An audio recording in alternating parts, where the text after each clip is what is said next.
presentar diversas reservas en relación con la Ley de Ingresos de la Federación para 2016.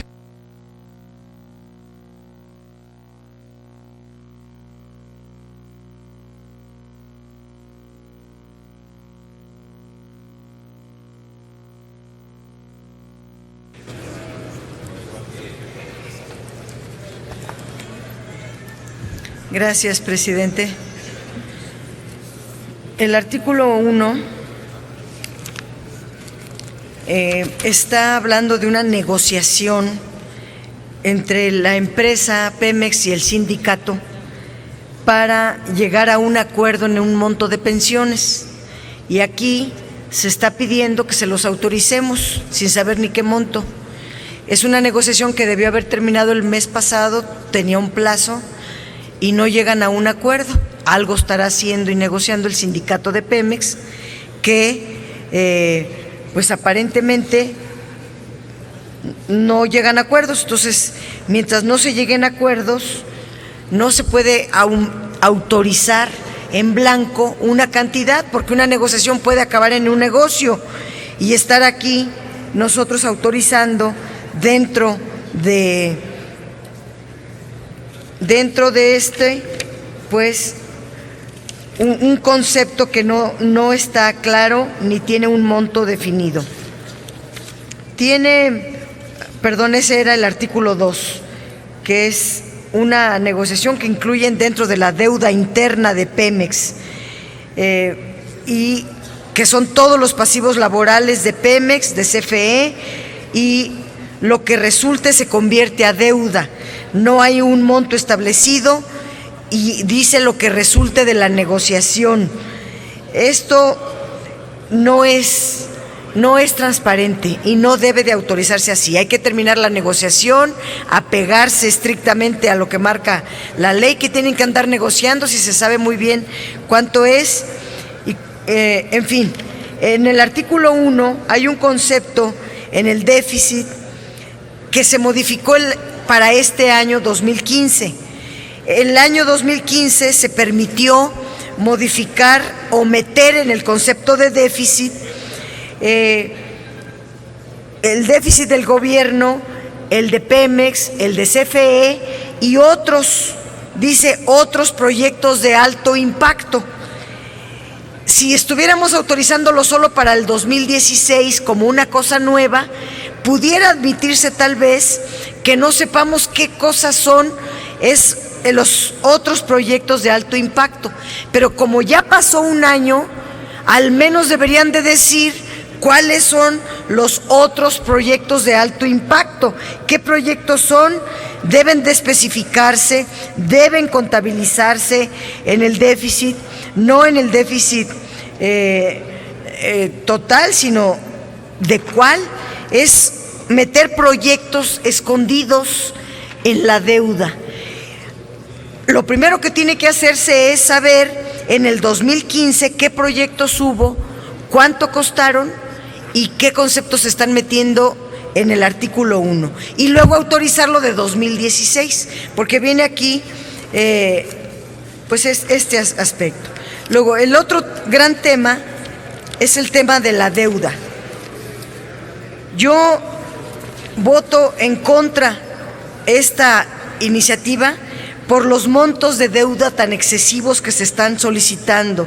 Decía yo que al mes de agosto de 2015 la deuda suma 8.242.000 millones de pesos, 40% más, y ya equivale al 47% del Producto Interno Bruto.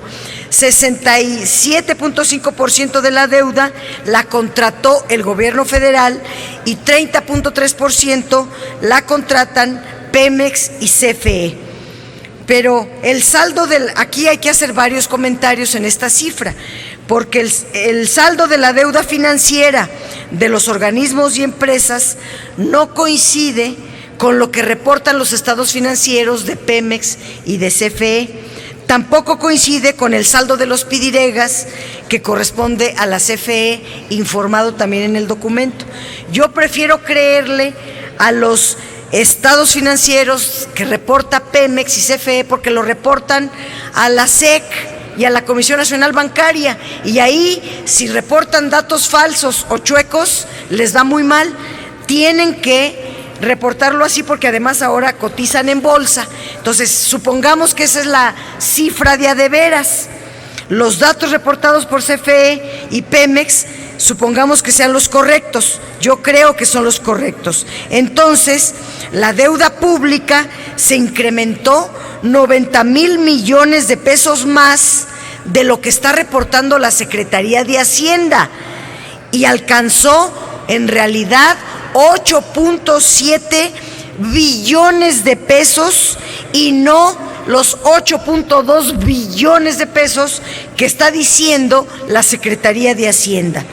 Es inconcebible, por otra parte, que a 17 años de haberse constituido el IPAB como resultado del FOBAPROA, aún tenga pasivos por 870,000 millones de pesos y que estos continúen creciendo. Durante la administración de Peña Nieto, la deuda del IPAB se incrementó en 42,000 millones de pesos. Lo mismo ocurre con el FARAC, producto del rescate carretero en 1997 que autorizó Zedillo. A la fecha tiene un pasivo de 175,000 millones de pesos. En 2000 era de 103,000 millones y durante la administración de Peña Nieto se ha incrementado en 33,000 millones de pesos. Solo por concepto de intereses, la deuda ha costado al país más de 900,000 millones durante la administración de Peña Nieto. El endeudamiento por sí solo no es negativo. Todo depende de que se invierta en proyectos que generen su propio pago y tengan obviamente un repago que lo hagan sostenible a largo plazo. En 2013 y agosto de 2015, el endeudamiento neto del sector público fue de 2,404,000 millones y la inversión física fue de 2,097,000 millones o miles de millones, de lo cual se deduce una diferencia de 306,000 millones de pesos que se aplicó a gasto corriente. La deuda contratada para financiar gasto corriente no tiene ninguna fuente de pago que haga sostenible en el largo plazo. Y vuelvo a decir, el endeudamiento neto fue de 2,404,556 millones de pesos, cifra completa. Pero solo de inversión física fue 2,097,966. Sobran 306,590 millones de pesos que se gastaron en gasto corriente. Para 2016, el Ejecutivo solicita autorización del Congreso para contratar deuda adicional por 520,000 millones de pesos, que si se utilizarían en financiar la inversión física solicitada por 690,000 millones de pesos, lo cual sería un cambio positivo en la forma en que se usa el endeudamiento público. Sin embargo, hay que señalar que para 2015 el Congreso autorizó un endeudamiento de 573,000 millones y 842,000 millones de inversión física, pero al mes de agosto el Ejecutivo ha contratado deuda por 810,000 millones de pesos y la inversión física ha sido de tan solo 542,000 millones, al revés de lo que se autorizó, lo que indica que no ha cumplido con lo que le autoriza el Congreso y que continúa utilizando gran parte del endeudamiento para financiar gasto corriente. Esto es absolutamente inaceptable. El endeudamiento de Pemex, además, va a ser porque como no le deja nada a Pemex, todo se lo lleva el gobierno federal, entonces se endeuda. Y el endeudamiento de Pemex, que viene solicitado en este artículo, pues es para hacer los gasoductos, para producir las gasolinas, para extraer el petróleo, para exploración, para todas las actividades de Pemex, pero resulta que todo eso va a ser privado en el muy corto plazo. Entonces ahorita se está endeudando Pemex, pero este endeudamiento que contrata Pemex como inversión, en realidad se paga con deuda y luego se va a convertir en activos para cobrarse en la Bolsa Mexicana de Valores a través de las fibras E y las asociaciones público-privadas. Por eso tampoco debe de autorizarse esto. Y hay un tema que debe determinarse, que es el tema de los pidiregas de CFE, porque son pura deuda y pura deuda, que aparece como proyectos de inversión, pero al final de cuentas se mete aquí como deuda. Se tiene que acabar con este esquema de pidiregas que solo ha servido para generar deuda contingente. Está en el artículo 4, en el artículo 5, esta es una deuda sobre deuda. Para colmo, en el artículo 5, siendo una ley anual, no especifica qué proyectos son los que se desarrollan bajo el esquema de pidiregas.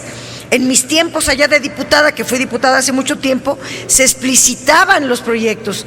Ahora ya no, de menos el Congreso debe de saber qué proyectos se están aprobando en pidiregas. El artículo 7 se quitó una tabla muy importante que siempre aparecía en el artículo 7 y que lo ordena además la reforma energética en la se quitó una tabla de programación de pagos mensuales al gobierno federal. Se decía qué monto cada mes Pemex le paga al gobierno federal.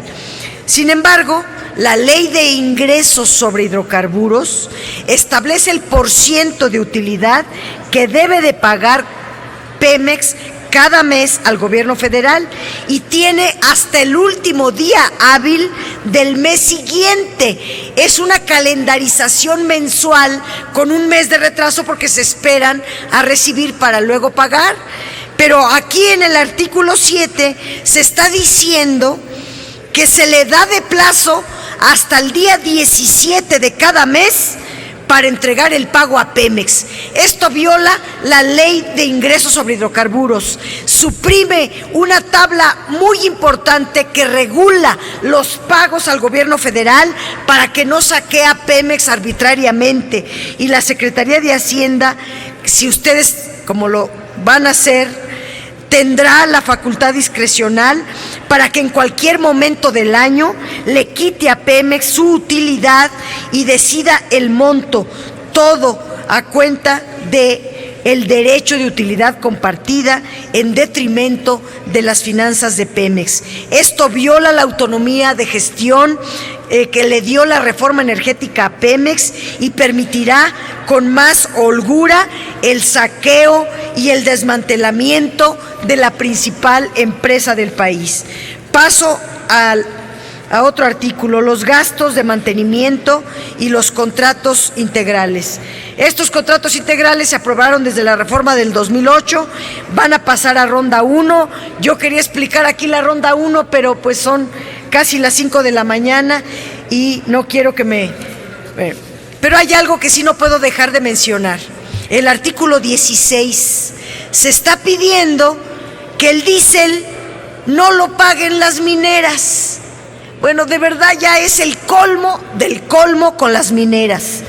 Que se pueda deducir el diésel, que no paguen el diésel las mineras. En vez de que paguen al fisco, el fisco abre cada año más beneficios, más facilidades, más excepciones, más regalos a las mineras. Algo les ha de dar las mineras a alguien que toma estas decisiones. Y termino con el microrrif, porque este viene en la Ley de Ingresos de la Federación, que es una ley anual, y este beneficio se va a acabar cuando termine este año. Pero es muy importante señalar que ahora se incrementa a 300,000 pesos para que los pequeños contribuyentes queden exentos del pago del IVA y del impuesto sobre la renta. Pero esto debe de ir en la ley del impuesto sobre la renta, no en la ley de ingresos. Es un artículo para no reconocer que el régimen de incorporación fiscal es un verdadero fracaso. Ninguno de los postulados se cumplió. Y nosotros estamos proponiendo incrementar este monto para los pequeños contribuyentes a 500,000 pesos de excepción. Pero lo que hemos visto es que regatean los pesos y los centavos, que se ponen de cuentachiles con los pequeños contribuyentes y son muy facilitos o facilotes cuando se trata de banqueros, de mineros, de petroleras. Ahí no les cuesta trabajo dar miles y miles y miles de millones, pero para los pequeños contribuyentes se ponen ahí a contar los centavos y les duele el codo cuando se trata de la gente. Entonces, y paso a la última reserva. Se está pidiendo crear que haya un gasto para la implementación de la reforma energética. Válgame Dios, que haya un gasto para la implementación de la reforma energética, es decir, para la privatización. ¿Quién lleva a cabo la privatización? Pues los órganos reguladores. Y se estipuló en la reforma energética que los órganos reguladores se quedarían con todo el dinero que recibirían. ¿De qué? ¿De qué conceptos? Pues reciben dinero de la venta de la información privilegiada que tiene Pemex y se le da a las petroleras privadas. Reciben dinero, creo que fue por cada una, 5 millones y cacho de cada una de las empresas que se registraron para las licitaciones, para el acceso al cuarto de datos y el costo de las licitaciones de la ronda 1, etcétera. ¿Cuánto es? ¿Cuánto fue? No alcanza eso para los costos de la privatización, para llevar a cabo la implementación de la reforma energética. Pues esto implica, es tanto como autorizar gasto corriente estructural, que se excluya de los informes, etcétera, etcétera.